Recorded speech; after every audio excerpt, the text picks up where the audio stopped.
Have you ever seen a movement? If you participated and joined in the latest viral TikTok, or if you helped a friend get elected or nominated for something at school, or even if you were a part of our prison packs this past fall, you were a part of a movement. Because a movement is a group of people working together towards a common goal. In our world today, there is multiple examples of movements happening right now. These movements encourage us, they challenge us, they motivate us. See, a movement, whether you're a part of it in a big way or a little way, it has an opportunity to make a big change in our life and in the lives of others. Now, here's the interesting thing that I think is important for us to realize. As the church, we are a part of a movement following Jesus. Now, even if you are not so sure about this whole faith thing, I want you to stick with me for a second, because this movement has been around for thousands of years as people have been following Jesus. And as a part of this movement, we can all be doing something together, serving. See, serving is simply means doing something good for other people. When we serve other people together, we are invited into being a part of this movement of following Jesus, because that is what he did. Now, if we're really honest, sometimes serving, well, it's not that easy to do for a lot of different reasons. For example, maybe you've had to serve at a school event or church or even at home, and it felt like a chore. Like it's something that you had to do, maybe even felt like a punishment. Or maybe you've not really thought about serving before, and you're like, I don't even know where to start when it comes to serving. Maybe you might give the excuse and the reason, well, I'm just too young. I don't have enough time. I don't have money. So I'll just wait to serve till I'm older. Or maybe you look at the circumstances in your own life and you actually think to yourself, I have so many needs myself. How can I serve others when I need help?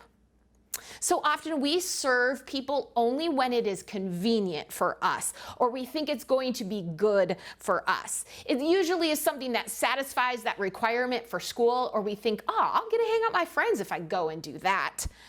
We might think serving is easier to choose when we know that it will benefit us.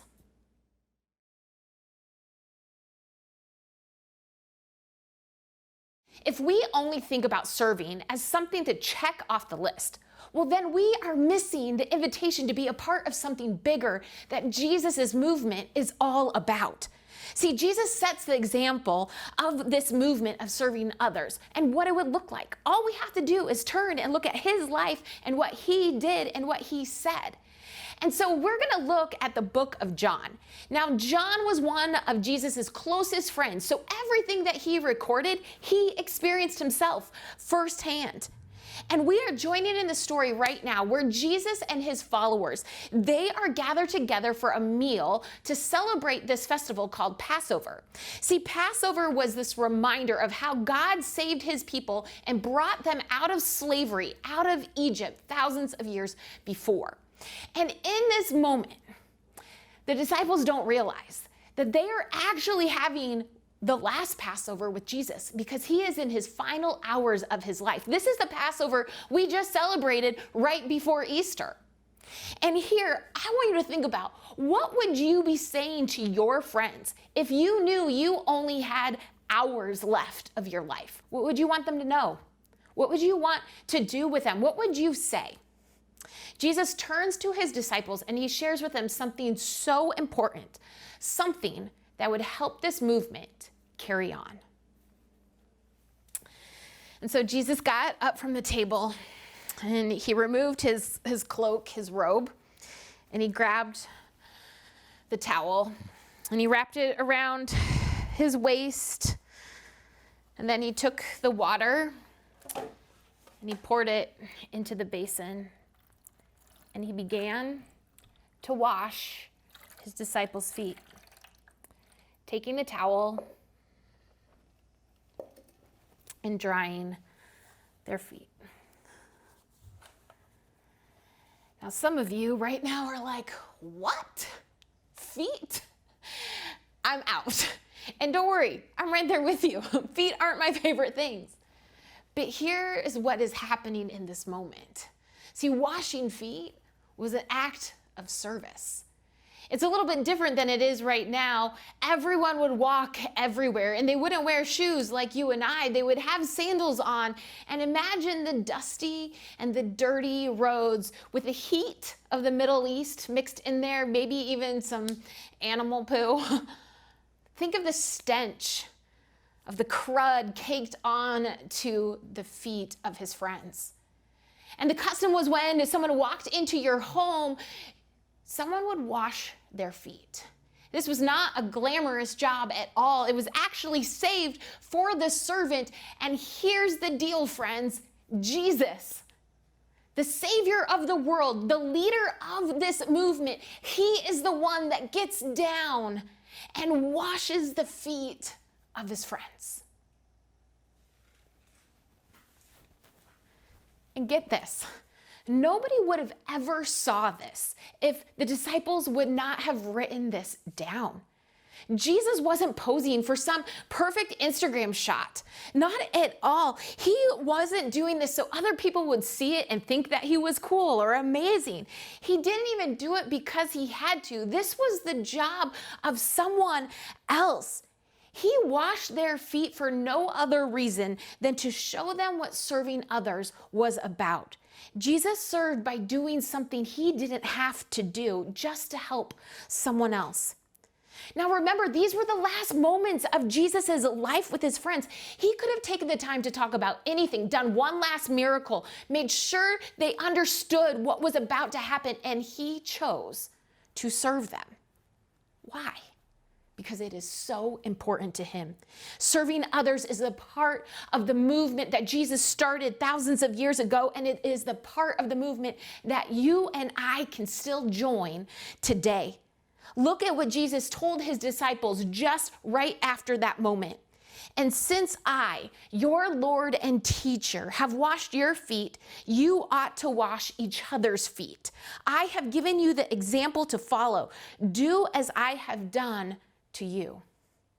In other words, Jesus was saying, move towards something you don't have to do. Why? Why do we move towards something you don't have to do? Because Jesus did it for us. It's a part of what it means to follow him, a part of the movement. He served his disciples, they served others, and now it's our chance to serve everyone. And here we are thousands of years later, and we are still talking about it because the movement carries on, and we are invited to be a part of that movement today, to serve and love other people the way Jesus did.